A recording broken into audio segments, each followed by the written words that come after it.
संकल्पाहंकार समन्वितो यः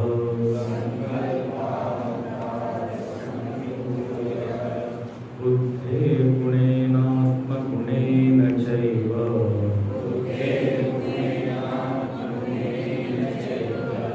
आराग्रमात्रो ह्यपरोऽपि दृष्टः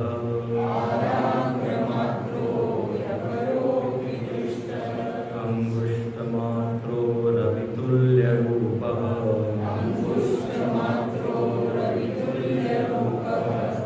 संकल्पाहंकार समन्वितो यः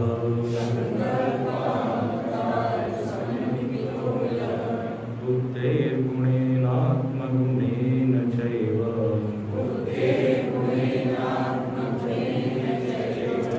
आराग्रमात्रो ह्यपरोऽपि दृष्टः।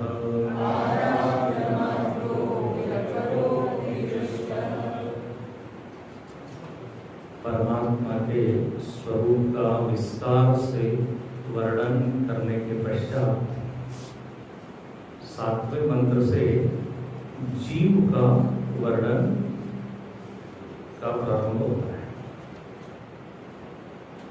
जीवात्मा जिसको हम कहते हैं, आज हम अपने आप को जीव के रूप में अनुभव करते हैं। मैं एक व्यक्ति हूं, अंग्रेजी में कहते हैं इंडिविजुअलिटी। हर मनुष्य अपने आप को एक व्यक्ति मानता है, मैं दूसरे से पृथक हूं, अलग हूं। तो ये इसको कहते हैं जीवत्व। जीव शब्द का विषय अर्थ होता है जीवति इति जीव, जिसको सतत ये लगता है कि मैं जी रहा हूं। हम सबको लगता है मैं जी रहा हूं, कोई है यहाँ पे? जी रहा हूं मतलब क्या? तो मेरा प्रवास हो रहा है, यात्रा चल रही है देश काल परिस्थिति में, इसी को कहते हैं जीवन। जीवन मतलब क्या? एक जीव गति का अनुभव करता है। जब यात्रा होती है ना तो गति होती है, स्थिर चीज को यात्रा नहीं कहते। जीवन गतिमान वस्तु का नाम है, स्थिर वस्तु का नाम नहीं।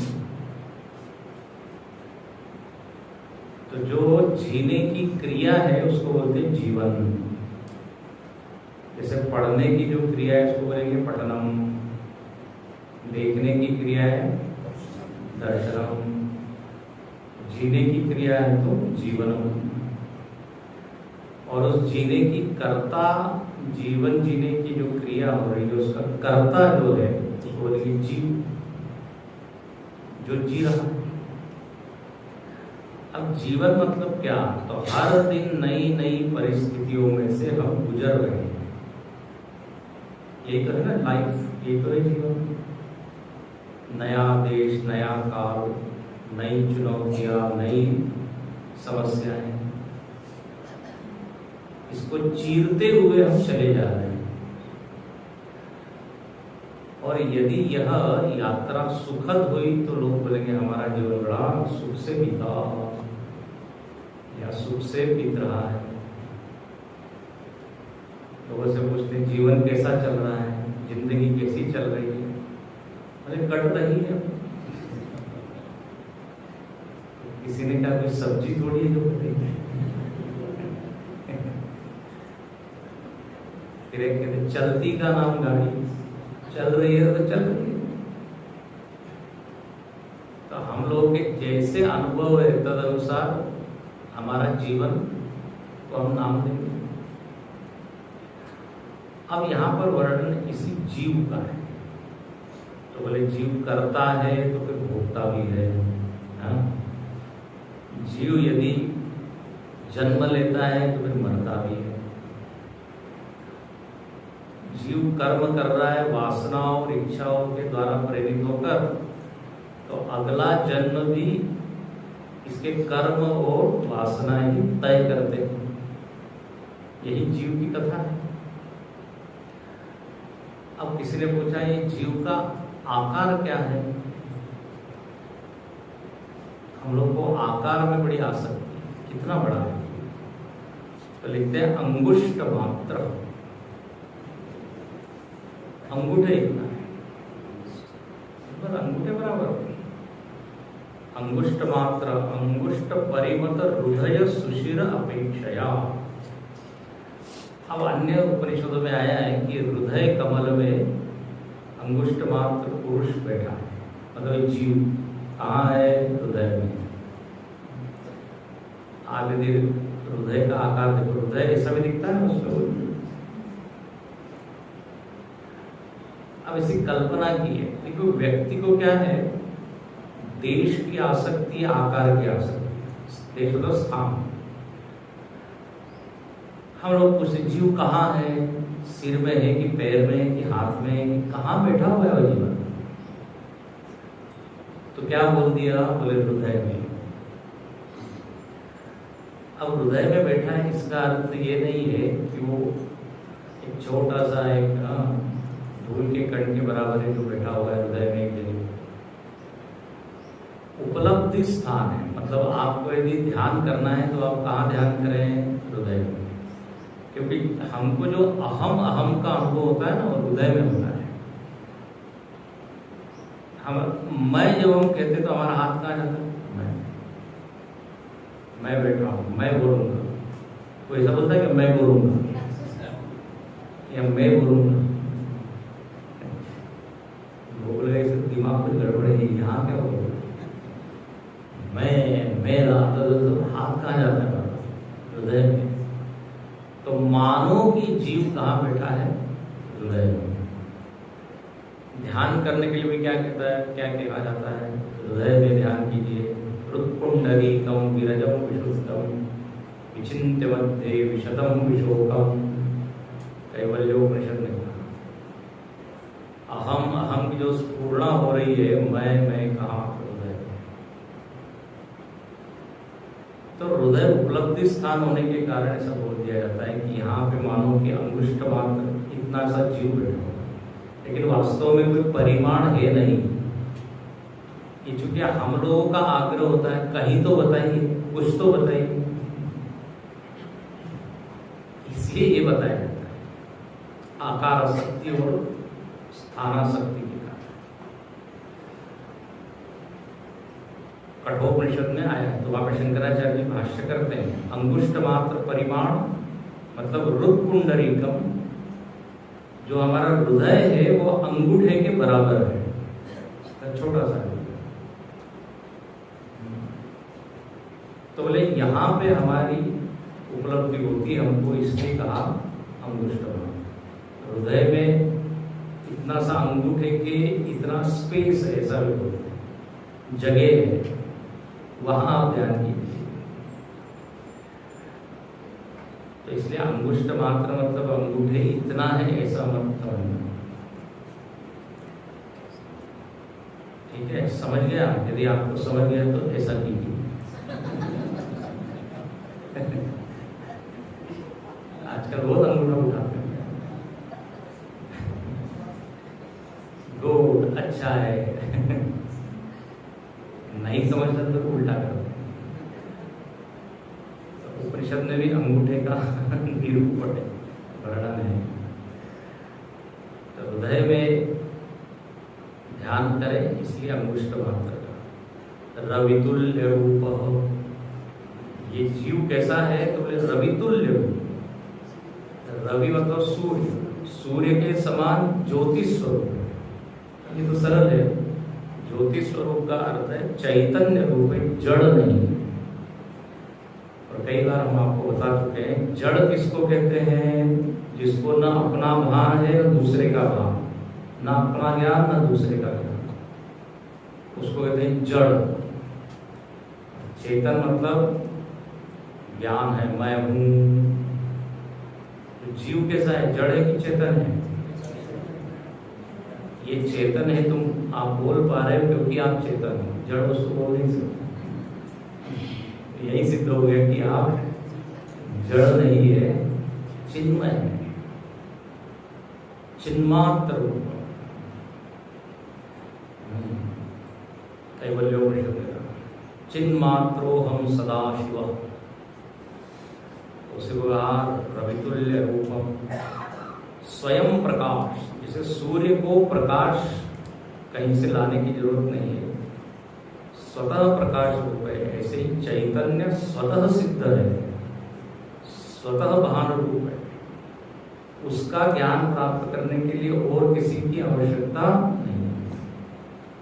जड़ को जानने के लिए चेतन की आवश्यकता है। ध्यान से सुनिए, ये पेपर वेट है, ये पुस्तक है, ये घड़ी है, इसको जानने के लिए चेतन की जरूरत है। चेतन को जानने के लिए किसी की आवश्यकता नहीं, स्वतः समर्थ है। एक लड़के को कहा जरा देखो तो सूर्य उदय हो गया है क्या, तो वो कहता है पिताजी थोड़ा टॉर्च दीजिए जरा देखता हूँ। पिताजी ने कहा तुम्हारी बुद्धि में टॉर्च की जरूरत है, सूर्य को देखने के लिए दीपक की प्रकाश की कोई आवश्यकता नहीं। तद्वत ये जीव स्वयं प्रकाश है। अच्छा, फिर ये जीव में क्या क्या है? संकल्प अहंकार समन्वितो यः, संकल्प और अहंकार से युक्त है, बुद्धि और शरीर के गुणों से युक्त है। ये जीव मतलब क्या है? गठरी है बोल सकते, थोड़ा मैं पारिभाषिक शब्द बोल सकता हूँ, थोड़ा टेक्निकल वर्णन हो सकता है। जीव क्या है इसको आपको समझना है। तो बोले सबसे पहले तो एक चैतन्य है, ठीक है, चैतन्य, शुद्ध चैतन्य, आत्मा जिसको, आत्मा का प्रतिबिंब मन में पड़ता है। क्या? आत्मा का प्रतिबिंब मन में पड़ता है। चेतन का प्रतिबिंब अंतःकरण में, मन में पड़ा, उसको बोलते हैं चित प्रतिबिंब या चित छाया, चिदाभास, ये सब नाम। और इसी को बोल देते हैं जीव। तो एक है आत्मा, एक है जीवात्मा, एक है बिंब, एक है प्रतिबिंब। ध्यान से सुनिए। तो आज हम अपने आप को प्रतिबिंब के रूप में अनुभव कर रहे हैं, मतलब शुद्ध चैतन्य नहीं अनुभव कर पा रहे, प्रतिबिंबित चैतन्य। शास्त्रीय भाषा में क्या बोलेंगे? प्रतिबिंबित। सबके अंतःकरण अलग अलग है और सबके अंतःकरण का स्वभाव अलग अलग है, तो तद्वत उसका प्रतिबिंब है। कहीं मलिन अंतःकरण है तो मलिन प्रतिबिंब, जैसे पानी जैसा होता है वैसे प्रतिबिंब होता है। ध्यान से सुनना, एक बहुत बड़ा विषय है। चेतन एक है लेकिन जीव अनेक है। जैसे सूर्य एक है लेकिन प्रतिबिंब, हाँ, तो सूर्य की जगह आत्मा को रखिए, प्रतिबिंब की जगह जीवात्मा को रखिए, जीव को रखिए। कई लोग ये भ्रम पालते रहते हैं कि अनेक चेतनाएं हैं, अनेक आत्माएं हैं। आत्मा एक है, चेतन एक है, जीव अनेक है, प्रतिबिंब अनेक। जैसे सारे उपकरणों में बिजली एक है कि बिजली के थोड़ी 10-20 प्रकार। जब तक हमें जीव भाव है तब तक हम अपने आप को मानेंगे मैं सीमित हूं, मैं एक शरीर में हूं, एक मन में हूं। लेकिन यही जीव जब अपना चिंतन करता है कि मैं कौन हूं, तो उसको मालूम पड़ता है कि मैं एक प्रतिबिंबित चेतन नहीं हूं, मैं तो कौन हूं? शुद्ध चैतन्य। आप कल्पना कीजिए, बाल्टी में एक प्रतिबिंब पड़ा हुआ है सूर्य का, और वो प्रतिबिंब चिंतन कर रहा है कि मैं कौन हूं। प्रतिबिंब ने चिंतन किया तो क्या उसको ज्ञान होगा कि असल में मैं कौन हूं? कौन हूं? वास्तव में कौन हूं? मैं सूर्य हूं। प्रतिबिंब यदि अपने स्वरूप का चिंतन करे कि वास्तव में मैं कौन हूं, सूर्य हूं। ये तो मेरा नकली रूप है। बताइए, सूर्य सत्य है कि प्रतिबिंब सत्य है? सूर्य सत्य है।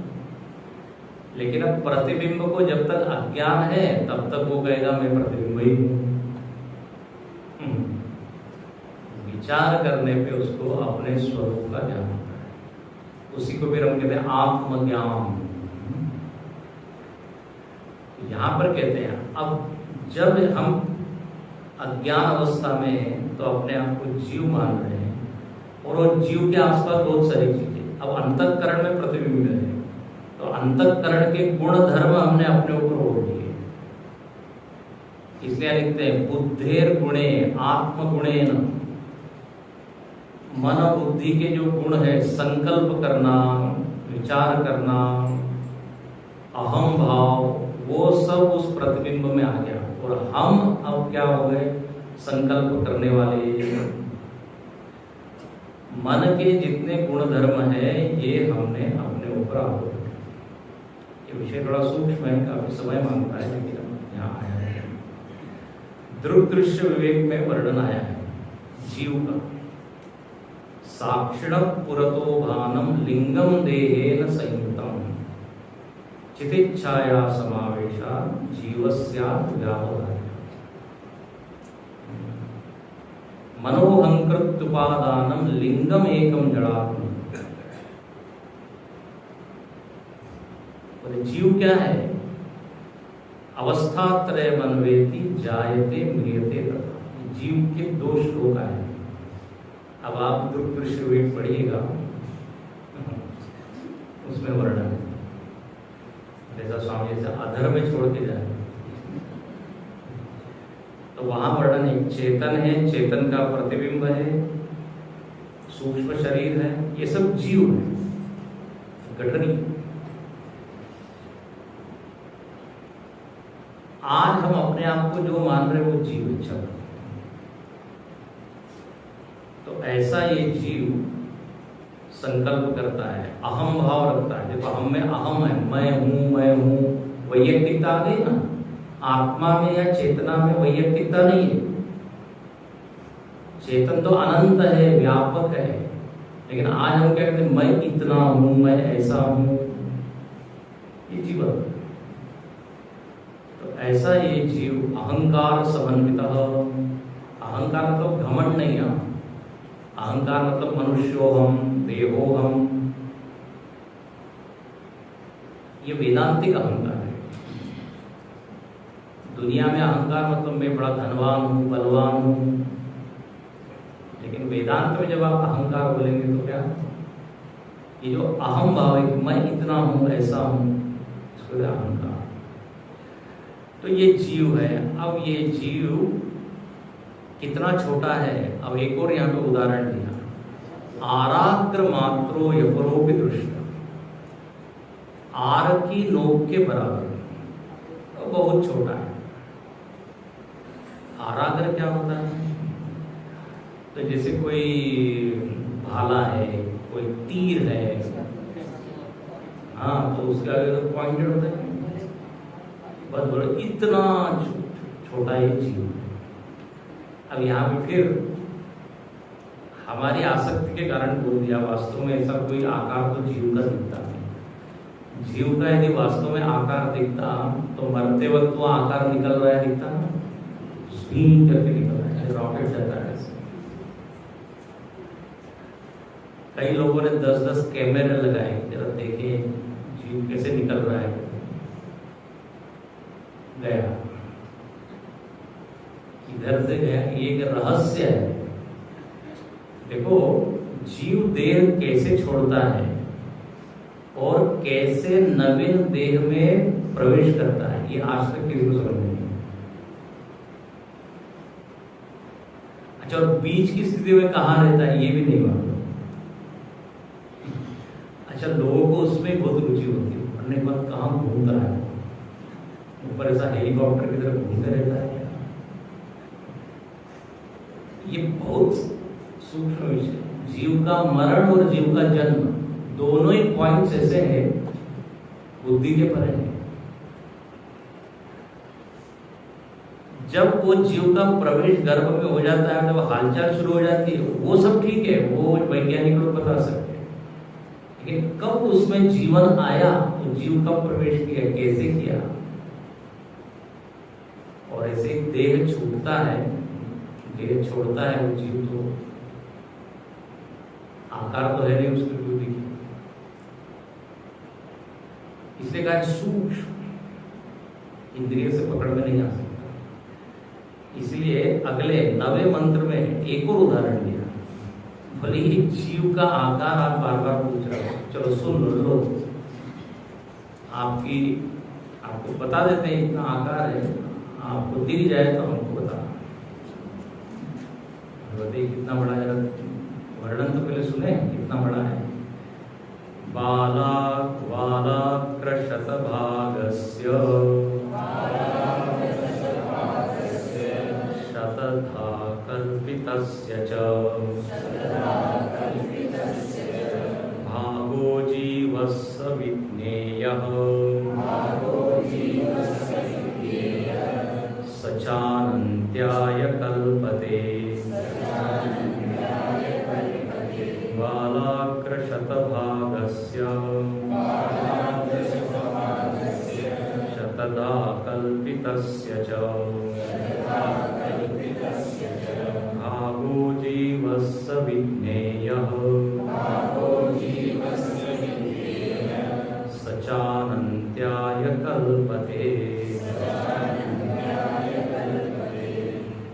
बोले सुनो, जीव कितना बड़ा है, तो बोले ऐसा कीजिए, आप अपने सिर में से एक बाल निकालिए, यदि हो तो, ये भी तो चाहिए, नहीं है तो बोले तो एक बाल निकाल लीजिए, उसके 100 टुकड़े कीजिए, ठीक है, हो गया 100 टुकड़े, और फिर जो एक टुकड़ा है उसके फिर 100 टुकड़े, तो जो आकार है वो जीव का है। अब आप करके बताइए।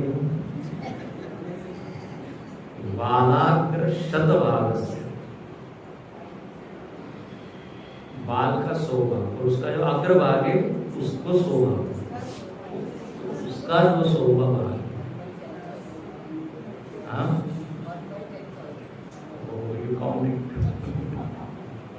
उतना जीव है। दिखाना क्या चाहते हैं, शंकराचार्य लिखते हैं अति सूक्ष्म, जीव अति सूक्ष्म, सूक्ष्मदर्शी यंत्र से भी नहीं दिखने वाला, माइक्रोस्कोप से भी नहीं। तो अभिप्राय ये कि आप आकार के चक्कर में मत पड़े। अब कभी कभी वर्णन कर दिया जाता है छोटे से छोटा है और बहुत बड़े से बड़ा है, एक ही वाक्य में छोटे से भी छोटा है, बड़े से भी बड़ा है। अरे वही मतलब क्या, न छोटा है न बड़ा है। छोटा बड़ा कहते ही अपने भीतर आकार की कल्पना आ जाती है। श्रुति चाहती है आप आकार की कल्पना को विध्वस्त कीजिए। हाँ, यहाँ है कि वहां है, बोले यहाँ भी है वहां भी है, मतलब एक स्थान में वो सीमित नहीं है, छोटा नहीं बड़ा नहीं, मतलब एक आकार में नहीं। ये तो भागो जीवस्य विज्ञेय, इतना छोटा उसको जानना चाहिए। अच्छा, और अंतिम वाक्य बहुत अच्छा है, सच अनंत्याय कल्पते, यही जीव स्वरूपतः, वास्तव में देखा जाए तो वो जीव अनंत है। अभी हमने आपको बताया एक है प्रतिबिंब और एक है बिंब। अज्ञान अवस्था में वो प्रतिबिंब क्या सोचेगा कि मैं इस पानी में हूँ, इतना हूँ, छोटा सा हूँ, और पानी में हलचल हुई तो मेरे में हलचल, पानी खत्म तो मैं गया, ये उसकी जो। लेकिन उस प्रतिबिंब का असली रूप मालूम यदि वो करे तो क्या मालूम पड़ेगा, एक सूर्य, विशाल सूर्य, बाल्टी इतना नहीं, छोटा सा। ऐसे ही हमारा आज जो स्वरूप हमको अनुभव में आ रहा है वो शांत है, परिच्छिन्न है। लेकिन विचार करने पे मालूम पड़ेगा कि मैं तो अनंत हूँ। इसलिए सारे ज्ञानी लोग बोलते हैं ना, मैं क्या हूँ, मैं अजन्मा हूँ, अमरण धर्मा हूँ। अब जो अज्ञानी है उसको ये बात समझ में नहीं आती, क्या बोल रहे हो, अजन्मा क्या, हम जानते हैं 2 महीने के बाद 2 तारीख को आपका जन्मदिन है, और वो ज्ञानी कह रहा है कि मेरा तो कुछ जन्म ही नहीं हुआ। गुरुदेव का कोई जन्मदिन मना रहा था, गुरुदेव बोले you all are celebrating birthday of unborn, अजन्मा का जन्मदिवस मना रहे। तो जब तक अज्ञान है तब तक मैं मरने वाला भी हूँ, जन्म नहीं, ठीक है ना। ये बहुत ऊंची छलांग है, बहुत। किसी ने कहा स्वामी हम बढ़िया बर्थडे मनाते हैं, वेदांत ने तो कह दिया कि जन्म ही नहीं, तो सारा मजा खत्म हो गया। हम लोग शरीर आदि से इतने क्या आसक्त है उसमें, शरीर का तो जन्म है लेकिन चेतना का तो जन्म कैसे। जब ज्ञानी लोग कहते हैं मैं सर्वव्यापक हूँ, मैं अजन्मा हूँ, तो वो आत्मदृष्टि से बोलते हैं। अब सामने वाला यदि उतना ऊंचा अंतःकरण वाला नहीं तो पकड़ नहीं पाता। एक ज्ञानी पुरुष से पूछा आपकी आयु कितनी है, तो उन्होंने कहा कि स्वप्न पुरुष की कभी आयु होती है क्या? हाँ, मतलब क्या, नहीं पकड़ में आया। मतलब ये शरीर क्या है, स्वप्नवत है। स्वप्न में दिखने वाले पुरुष की कोई आयु होती है? आभास है, आभास, आसान नहीं है। एक ज्ञानी से पूछा कि तुम कहां से आ रहे हो, तो उन्होंने पूछा तुम कहां से पूछ रहे हो।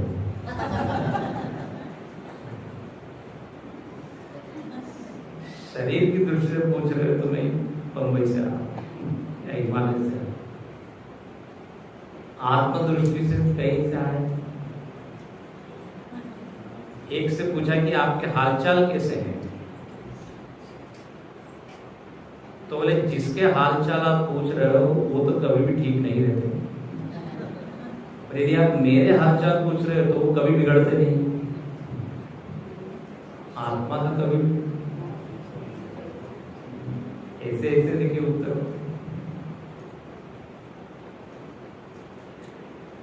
लेकिन आप व्यवहार में ज्यादा इस तरह से बोलिएगा नहीं तो गड़बड़ हो जाएगा। नहीं तो किसी ने पूछा आप कहाँ रहते हैं, अपना एड्रेस लिखिए, सर्वव्यापक, डेट ऑफ बर्थ लिखिए फॉर्म में, अजन्मा।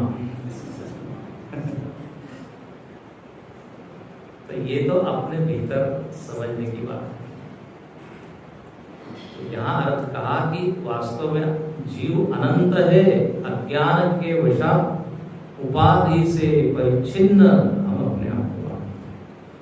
ये उपाधियां झूठी है, उपाधियां माइक है, प्राकृतिक है, इसलिए ये जो जीव भाव है ये भी झूठा है। तो बड़ा गंभीर विषय है, कभी समझ में विचार करेंगे। अब कहते हैं ये जो जीव है, देखो अभी हमने आकार की बात की ना, इसका कोई आकार नहीं है। अगले मंत्र में यही बताते हैं कि इसका खुद का कोई आकार नहीं है। ये पॉइंट पहले भी आ चुका है। जिस शरीर में वो घुसता है वैसा आकार वाला वो हो जाता है, मानने लगता है। सुनिए, नैव स्त्री न पुमानेश न चैवायं नपुंसकः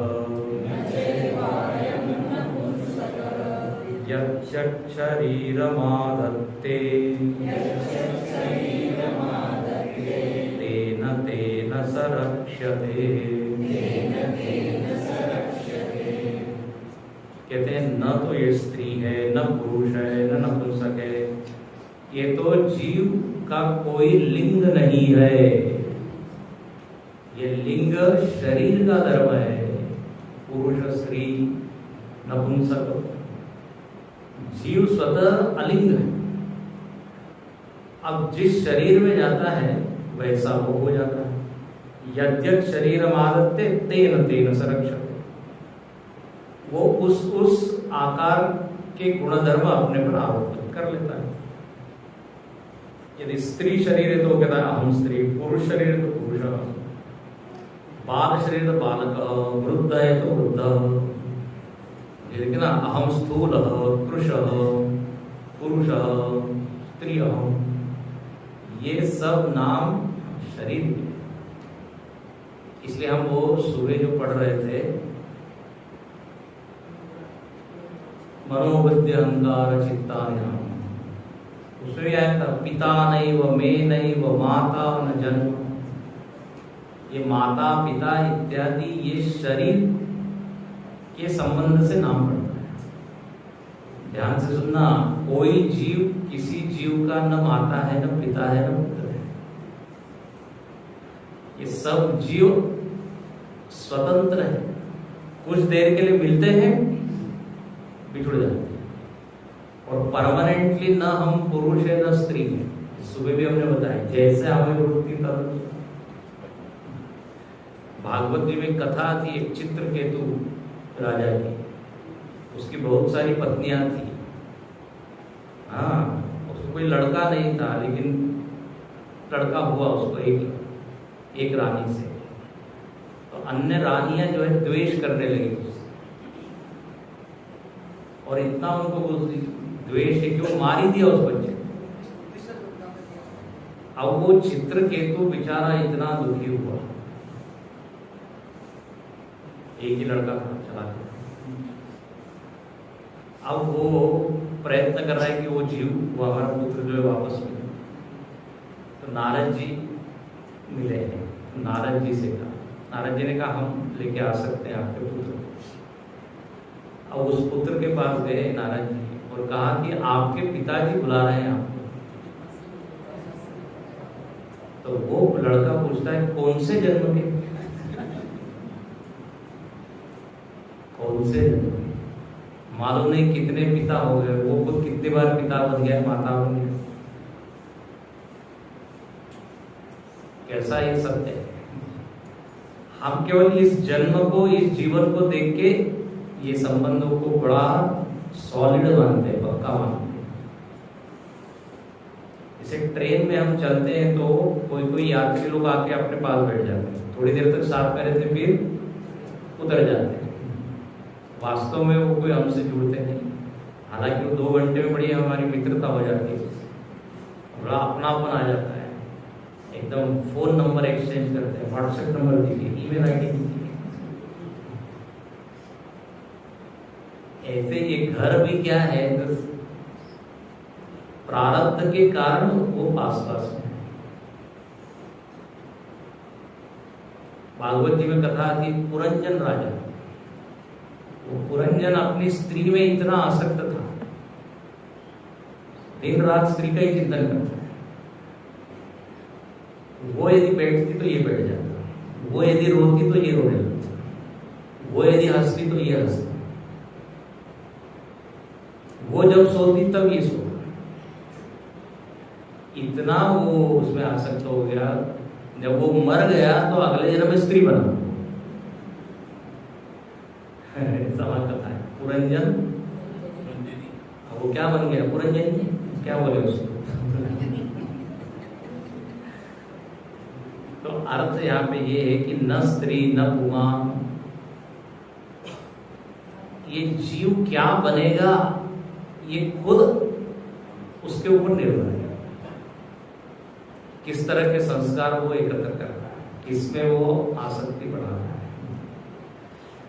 तो यहाँ कह देते हैं कि स्वयं स्वदृष्टि से तो जीव का कोई लिंग इत्यादि है नहीं। और देखो आगे बताया कि अपने कर्मों के अनुसार वो जीव विविध देह की प्राप्ति करता है। संकल्प स्पर्शन दृष्टि मोहै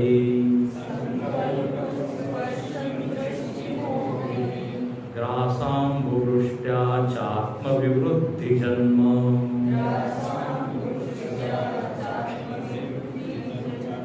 कर्मानुगान्यनुक्रमेण देहि स्थानेषु रूपाण्यभिसम्प्रपद्यते।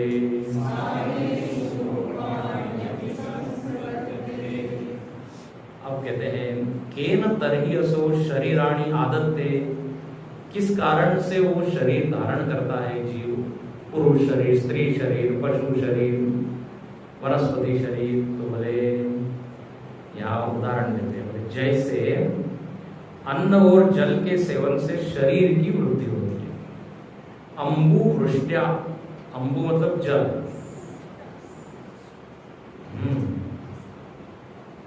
और आत्मविवृद्धि जन्म, जल या खाद्य पदार्थ जो अन्न इत्यादि, उसको जो खाते हैं तो शरीर बढ़ता है, शरीर धीरे धीरे बढ़ता है।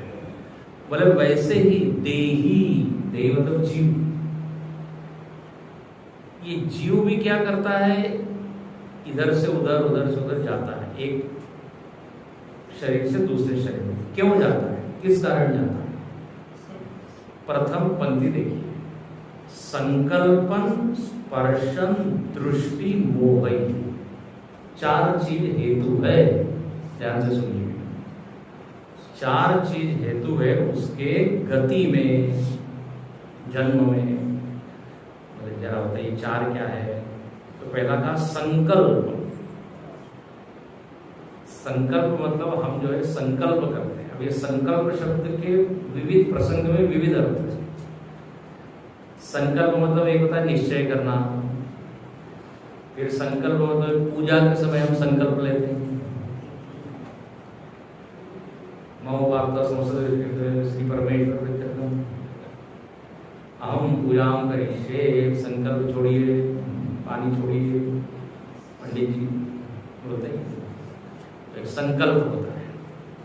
अच्छा, एक संकल्प का अर्थ है कल्पना करना, सम्यक कल्पना। मन का धर्म क्या बताया है? संकल्प और विकल्प, ये सब याद होनी चाहिए। संकल्प एक कल्पना करता है, दूसरे क्षण उसके विरुद्ध कल्पना करता है। मन का ऐसे चलते रहता है, पेंडुलम की तरह। सत्संग में जाना चाहिए तो नहीं, कल जाएंगे, नहीं फिर आज नहीं, फिर कल। हाँ, ये मन की ऐसी दोलायमान स्थिति।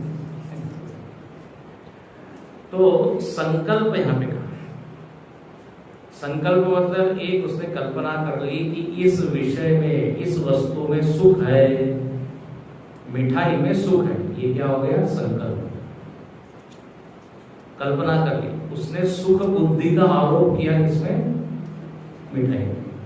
इसको शास्त्रीय भाषा में कह देंगे शोभन अध्यास, शोभन बुद्धि।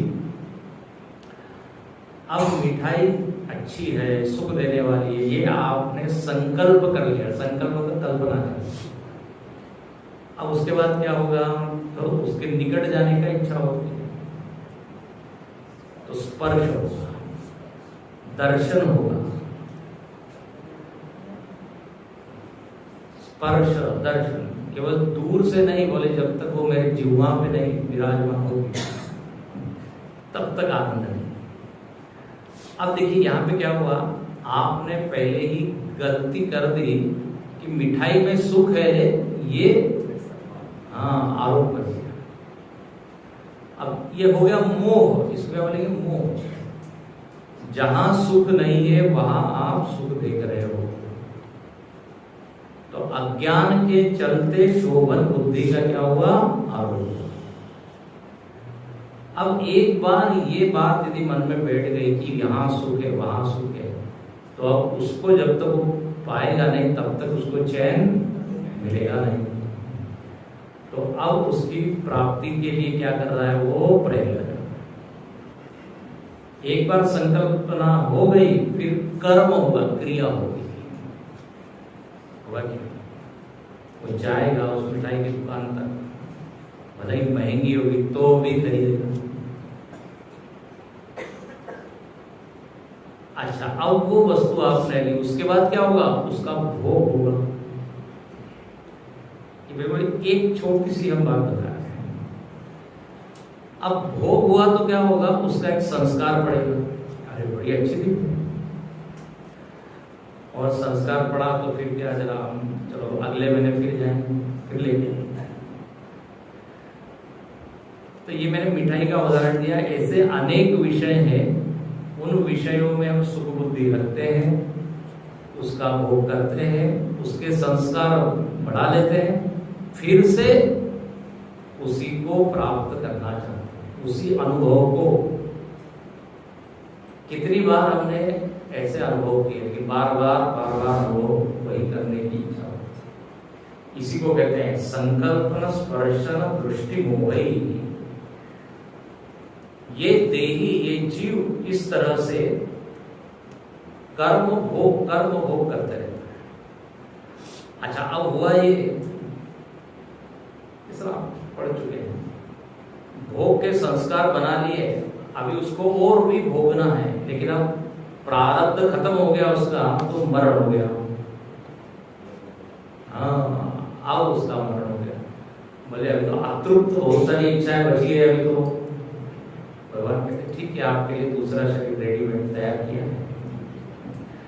तो दूसरे शरीर में वो जाता है, और जो बची हुई वासनाएं, इच्छाएं, उसको फिर वो पूर्ण करता है। हाँ, अच्छा, यदि पूर्ण कर ले अगले जन्म में तो हो गई छुट्टी, लेकिन गड़बड़ क्या होती है? वहां पे भोगता है, एक तरफ पुराने संस्कार सब क्षीण करता है, नया फिर जोड़ लेता है, नई इच्छाएं, नई वासना, फिर अगला जन्म, इस तरह चलते ही रहता है। देखो, बैंक में यदि हमारा पैसे का अकाउंट हो, पैसा होता है, उस अकाउंट में यदि बैलेंस बहुत ज्यादा हो तो बहुत खुशी हो, मेरा बैलेंस क्या हो रहा है? बढ़ रहा है। लेकिन ये कर्म के अकाउंट में बैलेंस घटना चाहिए। समझ आता है? यदि मुक्ति चाहिए तो हाँ, घूमना है बार बार अलग अलग योनियों में, तो फिर अकाउंट में डालते जाइए। बात समझ आ रही है? संचित कर्म आपने सुना है कि नहीं? संचित कर्म, प्रारब्ध कर्म। प्रारब्ध एक तरफ क्षीण करते हैं, दूसरी तरफ और बढ़ा लेते हैं, तो फिर वापस बैलेंस बढ़ जाता है, या फिर वापस उठते हैं, फिर भोगने के लिए फिर आओ। पुनरपि जननम पुनरपि मरणम पुनरपि जननी जठरे शयनम। ये भगवत गीता के 19वें अध्याय में लिखा है। कहाँ लिखा है? ओ, तो किसी ने कहा अच्छा देखेंगे। 19वां अध्याय होता है। ये जगाने के लिए कभी कभी ऐसे वाक्य बोलने पड़ते हैं। पुनरपि जननम पुनरपि मरणम, फिर से वही करते रहते हैं जो किया। हमारे स्वामी जी बोलते हैं, जो पिछले जन्म में कई बार किया है वही फिर करते हैं। पुनरपि ऑफिसम पुनरपि मार्केटम पुनरपि विवाहम, है ना? पुनरपि विद्यालयम। तो बोले कर्मानुगानी अनुक्रमेण देही, ये जो देही एक जीव है, कर्मों के वशात, वासनाओं के वशात जाते रहता है, जायते म्रियते, चलते रहता है। हो गया? अब कहते हैं, बोले कौन कौन से आकार को लेता है? बोले अब ये तो आपके ऊपर है, आपको कौन सा चाहिए? पशु का चाहिए क्या? ऐसा करो। देव का आकार चाहिए? ऐसा करो। विविध तरह के आकार जी, कौन से आकार? तो सुनिए, स्थूलानि सूक्ष्माणि बहूनि चैव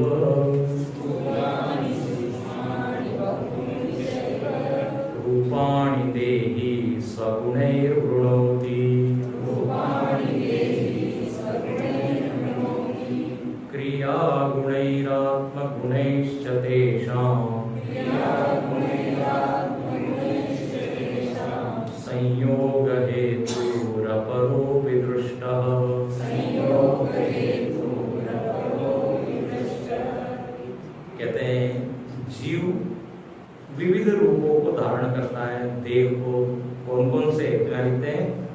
स्थूलानि सूक्ष्मानि, स्थूल और सूक्ष्म।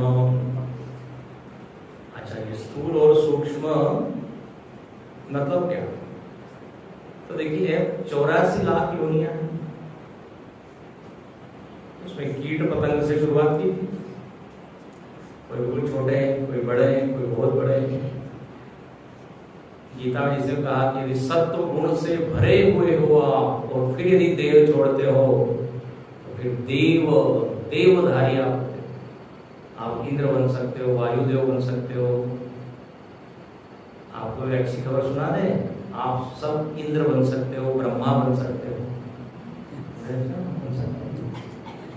क्योंकि ये एक पद का नाम है।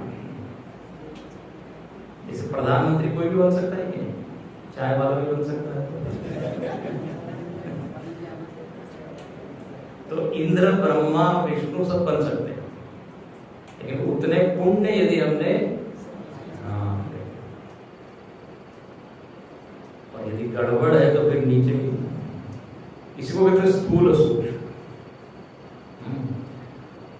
सुर, तिर्यक, नर, मनुष्य, ये सब रूप बहुनी रूपाणी देही स्वगुणै गुणोति। बहुत सुंदर बोले, अपने ही गुणों के द्वारा, अपने ही आचरण, व्यवहार, स्वभाव के द्वारा वो अपने लिए एक एक आकार मानव की तैयार कर लेता है।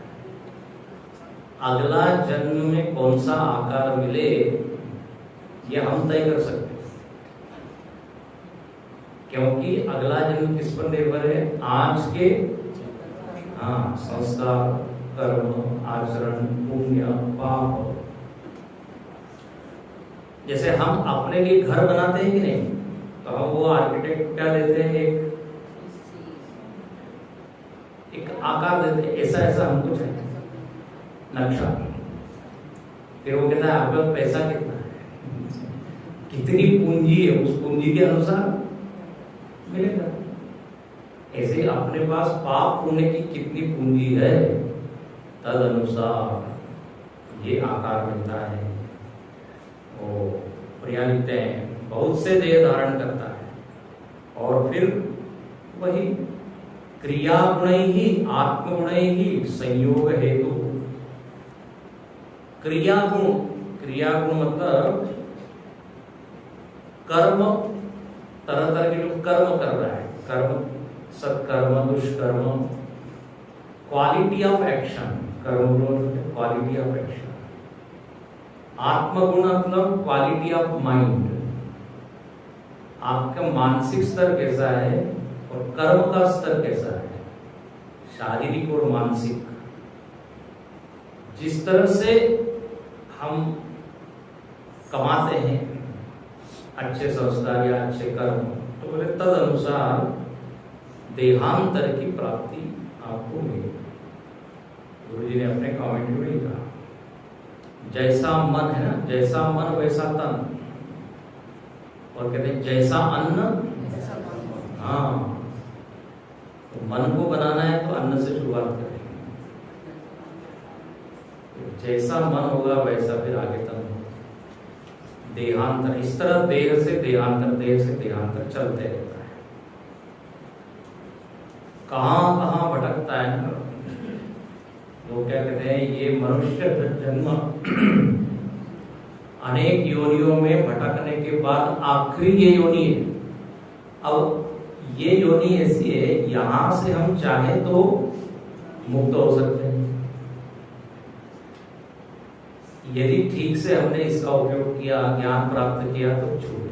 ये बिल्कुल अंतिम दरवाजा है। यहां से ये ऐसा रास्ता, क्या कहते हैं, द्वार है। यहाँ से स्वर्ग में भी जा सकते हैं, नरक में भी जा सकते हैं, मुक्त भी हो सकते हैं। 3 स्वर्ग, नरक, अपवर्ग, समान, है ना। ये मनुष्य के लिए रामचरितमानस में। पुण्य कर्म हो तो कहाँ जाएंगे, स्वर्ग। पाप हो तो नरक। और यदि ज्ञान हो जाए तो अपवर्ग, अपवर्ग तो मुक्त। अपवर्ग का अर्थ मुक्ति होता है, मालूम जानते हैं। पवर्ग जहां नहीं है वो है मुक्ति। नहीं है मतलब? हाँ, आप जानते हैं क वर्ग मतलब क ग ग घ ङ, ट वर्ग मतलब ट ठ ड ढ, त थ द ध न, प वर्ग तो बोले मुक्ति की दशा में प वर्ग नहीं है, मतलब प फ ब भ म नहीं है।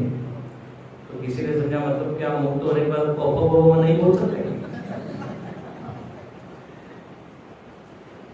प वर्ग नहीं है मतलब ये बड़ा अच्छा अखंडानंद जी महाराज अपने भाष्य में लिखते हैं। प मतलब पाप,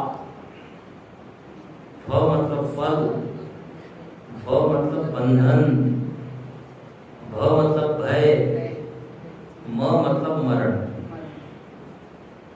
मोक्ष की अवस्था में ये पांचों नहीं है।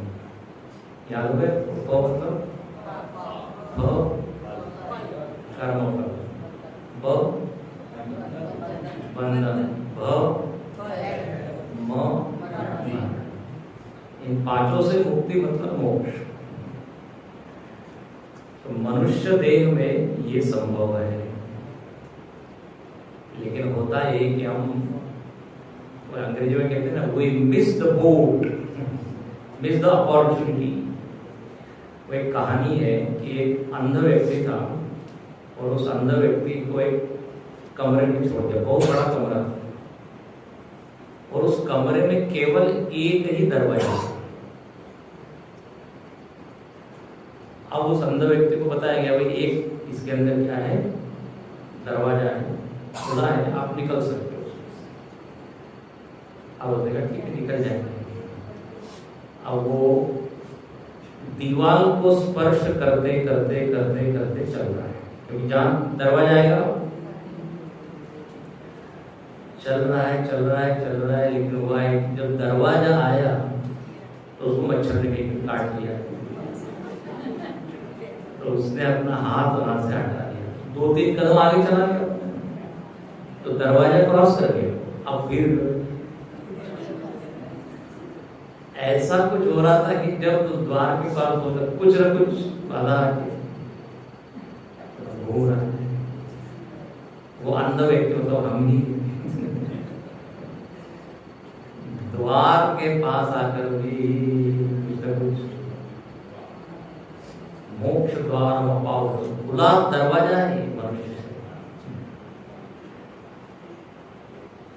ऐसी इस जीव की कहानी है, देर से देहांतर चलते रहता है। लेकिन अब यहाँ बढ़िया वाला श्लोक है। अब इसके पहले भाष्य बड़ा अच्छा लगा है। बोले इस तरह ये जीव भटक रहा है अनंत जन्मों पर, लेकिन क्या हुआ, थोड़ा थोड़ा पुण्य उसने एकत्रित किया, और जब उसका पुण्य काफी एकत्रित हो गया तो कथंचित पुण्यवशात ईश्वरार्थ कर्मानुष्ठानेन अपगत रागादि मलः अनित्यत्वादि दर्शनेन उत्पन्न इहामुत्रार्थ फल भोग विराग शम दमादि साधन संपन्न तमात्मानं ज्ञात्वा मुच्यते। जीव की कहानी बताइए पहले। बोले थोड़ा थोड़ा पुण्य उसने एकत्रित किया और उसके कारण क्या हुआ, उसका मन धीरे धीरे शुद्ध होने लगा, उसके भीतर वैराग्य जागा, उसके भीतर मुमुक्षा जागी, और भगवत कृपा से उसको गुरु की प्राप्ति हुई। और जब गुरु की प्राप्ति हुई तो उसका आशीर्वाद मिला और ज्ञान से संपन्न हो गया। और जो इतने अनंत जन्मों से जो कह रहा था मैं जीव हूँ, करता हूँ, भोगता हूँ, सुखी हूँ, दुखी हूँ, ये जितना भ्रम था वो सब उसका स्वभाव, और वो क्या हो गया, मुच्यते। ठीक है, देखिए जीव की मुक्ति का वर्णन 13वें मंत्र में। अनाद्यनन्तं कलिलस्य मध्ये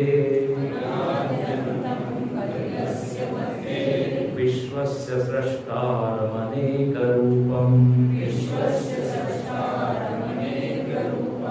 विश्वस्यैकं परिवेष्टितारम् ज्ञात्वा देवं मुच्यते सर्वपाशैः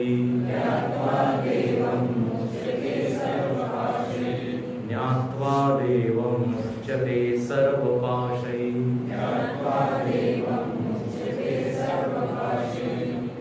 देखिए फिर यहाँ पे आ गया ज्ञात्वा देवम, बहुत देर के बाद आया ज्ञात्वा, जान करके, किसको जान करके? देवम, उसी देव को, उसी परम तत्व को, परमात्मा को जानकर वह जीव मुच्यते सर्वपाश। अच्छा फिर से बता दीजिए वो जीव परमात्मा कैसा है? क्यों पिछली क्लास अटेंड नहीं की थी क्या? कितनी बार आ चुका है, फिर से बताते हैं। श्रुति को मालूम है कि हम लोग भूल जाते हैं। फिर कहा अनादि अनंतम, बोले जो अनादि है, जो अनंत है, जो इस संसार का रचयिता है, संसार को व्याप्त किए हुए हैं, वही शब्द वापस अनेक बार पीछे आ चुके हैं। परिवेष्टितारम, सृष्टारम, संसार के भीतर जो बैठा हुआ है, छिपा हुआ है, उसी परमात्मा को जान के ये जीव मुक्त होता है, और कोई तरीका है नहीं।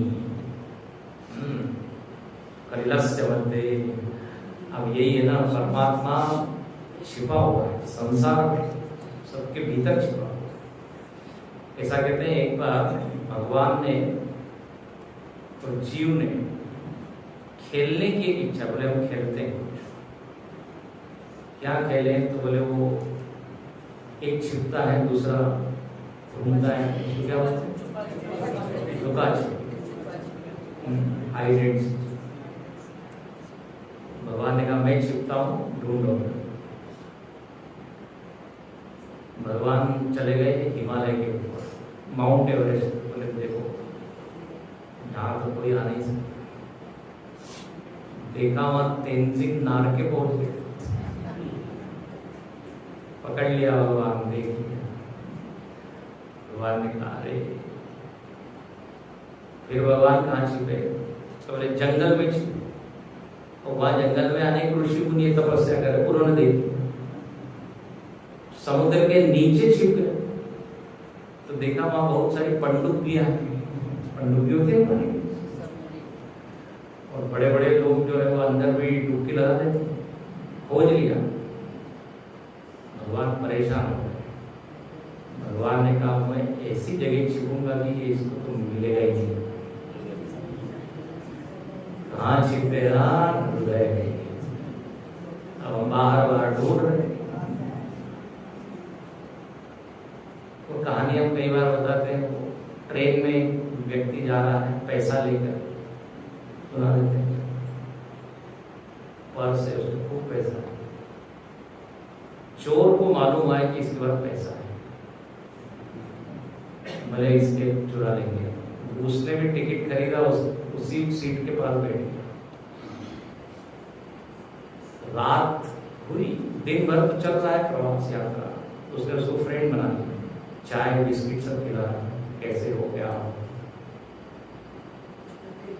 चोर ने देखा वे रात में सो गया है, अब इसके बैग में से नोट निकाल। वो ट्राई किया उसने रात भर, कुछ मिला ही नहीं उसको।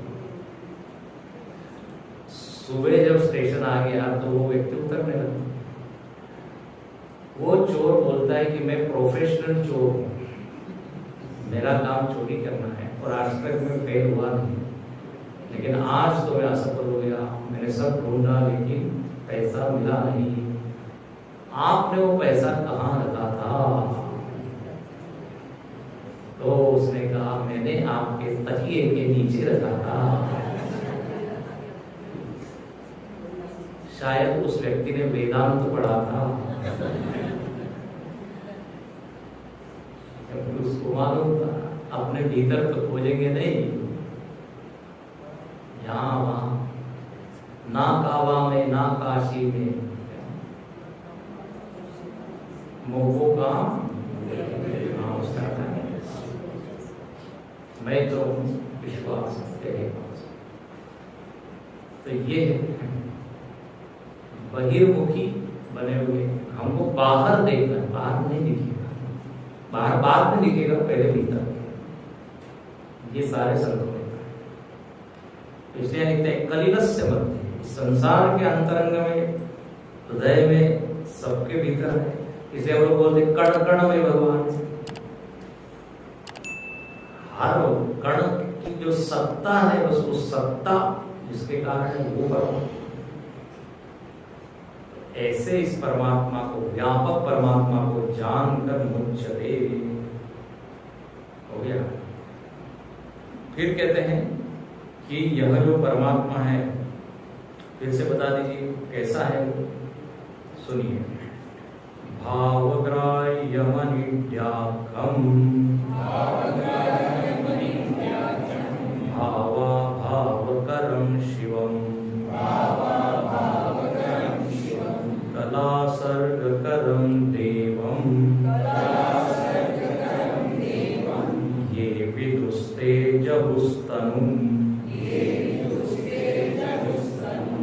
फिर से बताया, बोले वह जो शिव तत्व है, इस उपनिषद में आप देखिए 2 शब्द बार बार आए भगवान के लिए, देव और शिव। आपके लिए होमवर्क है, कितने मंत्रों में देव शब्द आया है ये जरा खोज के लिख डालिए, ठीक है। कल पूछते हैं स्वामी जी, अब हम स्कूल में नहीं, बड़ी मुश्किल से तो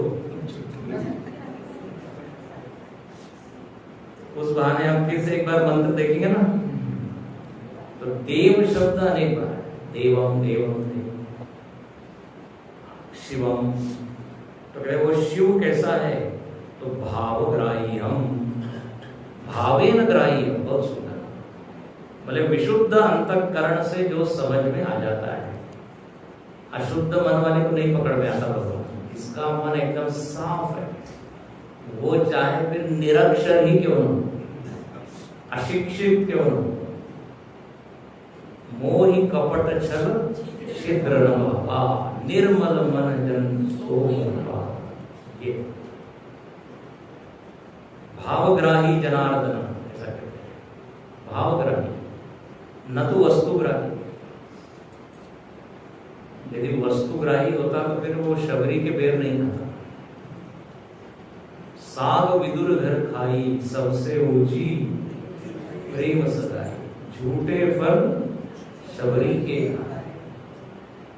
विदुर जी के घर गए तो वो जो विदुरानी थी इतनी एक्साइट हो गई, तो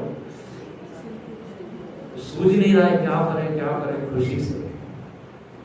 केले की छिलके भगवान को खिला रही है, कृष्ण केला को खिला रही है, लेकिन भगवान ने नहीं कहा ये क्या भावग्राही, केलाग्राही नहीं है। वस्तु का मूल्य है, पत्रम पुष्पम फलम तोयम, ये जो में भक्त्या प्रयच्छ, भावग्राह्यम, भाव से जिसका ग्रहण होता है। फिर भगवान का नाम है अनिड्याख्यम। अनिड्याख्यम क्या होता है, तो बोले नीड मतलब होता है शरीर, नीड मतलब घोषणा भी होता है, अंग्रेजी वाला नीड नहीं है, जरूरत नहीं। तो नीड मतलब घोषणा या शरीर, यहाँ पे अर्थ क्या है, शरीर। तो अनिडाख्यम मतलब जो अशरीरी है, जो शरीर नहीं है, शरीर से अन्य है, अनिडाख्यम, उसका नाम ही अशरीर संज्ञक। शरीरम अशरीर, शरीरेषु अशरीरम, गीता में ऐसा आता है। तो बोले शरीर से जो अलग है। भावा भाव करम शिवम, भाव और अभाव को करने वाला है। भाव और अभाव मतलब सृष्टि और प्रलय को करने वाला है। भाव मतलब क्या, अस्थि, सत्ता, सब चीज का भाव है, भावात्मक सारी वस्तु है। जब सृष्टि होती है तो क्या है, सब चीजें है भाव। और अभाव मतलब प्रलय। तो बोले वही परमात्मा भाव और अभाव दोनों को करने वाला है, सृष्टि और प्रलय। फिर लिखते हैं कला सर्ग करम, ये नया शब्द है। भगवान का विशेषण क्या दिया, कला सर्ग करम। बोले कलाओं की रचना करने वाला। सर्ग मतलब रचना, सर्ग तो सृष्टि, सर्ग तो रचना। बोले जो कलाओं की रचना करता है वो है देव। कलाओं की रचना कौन सी कला? चित्रकला, संगीत कला, नृत्य कला, वो भी कला है, उसका भी अंततः गुरु परमात्मा ही है। आप जानते सारे कलाओं का गुरु कौन है? भगवान ही। जब भगवान कृष्ण ने कालिया के ऊपर नृत्य किया तो वहां पे शब्द आता है भागवत में, अखिल कला गुरु ननर्त, जो सारी कलाओं का गुरु है वो नाच रहा है। ऐसा वर्णन है। जितने भी कलाकार, संगीतकार, सब लोग किसको अपना पहला गुरु मानते हैं? भगवान को, सरस्वती को, शिव जी को। तो कला का तो एक अर्थ ही है, ये जो हम लोग जानते हैं। लेकिन यहां पर कला का अर्थ क्या है? तो बोले षोडश कला, 16 कलाओं की रचना करने वाला ये भगवान। ये 16 कलाएं कौन सी? सुना तो बहुत है हमने 16 का। भगवान कृष्ण कैसे हैं? षोडश कला से पूर्ण है, इसलिए पूर्ण अवतार कहते हैं। देखो कला का जो अर्थ होता है, कला का एक सामान्य अर्थ क्या है? शक्तियां, जो संपूर्ण शक्तियों को लेकर जब भगवान आता है तो बोले षोडश कला। ये जो षोडश अक्षर है ना, ये पूर्णता का प्रतीक है। उस दिन बताया था क्या? यहाँ नहीं बताया। 16 आने सच, ये 16 आने सच बोलता है, मतलब पूरा। 1 रुपया में कितने आने होते हैं? 16। फिर 16 श्रृंगार, पूरा श्रृंगार जो होता है 16। चंद्रमा में कितनी कलाएं होती है? 16 कला होने पर वो पूर्ण होता है। तो ये 16 जो आंकड़ा है पूर्णता का। तो भगवान उन सारी कलाओं से युक्त है। हम लोग कैसे हैं? तो कहते हैं जो छोटे छोटे जीव होते हैं उनमें 1 कला होती है, पक्षी इत्यादि में 2 कला होती है, पशु में 3 कला होती है, पशु में 4 पैर वाले जो है थोड़ी सी ज्यादा होती है, फिर 6, 7, 8 कला मनुष्य में होती है, फिर 8, 9 से आगे अवतार में होती है, अंशावतार इत्यादि, उसमें 11 कला, 12 कला। जैसे बल्ब में वोल्टेज होता है, कोई 0 वाट का होता है, कोई 10 वाट का, कोई 20 वाट का, 40 वाट का, ऐसा। भगवान इन सारी शक्तियों से युक्त है। अच्छा, दूसरा प्रश्नोपनिषद में 16 कलाओं का वर्णन है। और वो 16 कलाएं क्या है? तो यहाँ उदाहरण मतलब ये तो नहीं दिया है, लेकिन वहाँ है मन, इंद्रिय, बहुत सारी वृत्तियां, वो सब कलाएं हैं। कल आपको दिखा रहे हैं, बता देंगे। अपने भीतर की ही चीज है षोडश। तो उन कलाओं का जो कौन है? सर्जक है, अधिष्ठान है, वो देव है। देखो अब नई नई बात भगवान के बारे में बता रहे हैं कि हर श्लोक। ये भी आपके लिए होमवर्क है। इस मंत्र में कौन सा आया, इस मंत्र में कौन सा, ये भी देखने वाली बात है। तो यहां पर कहा ऐसा ये देव, इसको जो जान लेता है, ये विदुते जहुस्तनु, ऐसे देव को जो जान लेता है वो देह को त्याग देता है और फिर से उसका जन्म नहीं होता, पुनर्जन्म नहीं, हमेशा के लिए क्या मुक्त। एक व्यक्ति ने कहा कि अब हमको ब्रह्म ज्ञान तो हो गया स्वामी जी, अब बताइए अगला जन्म कहाँ होगा? स्वामी जी ने कहा आपको ब्रह्म ज्ञान नहीं हुआ है, ब्रह्म ज्ञान हुआ है। ये भ्रम हो गया है कि आपको ज्ञान हो गया। तो न जायते, न जाए। इस तरह यहाँ पे ये 5वां अध्याय पूर्ण हुआ। जीव की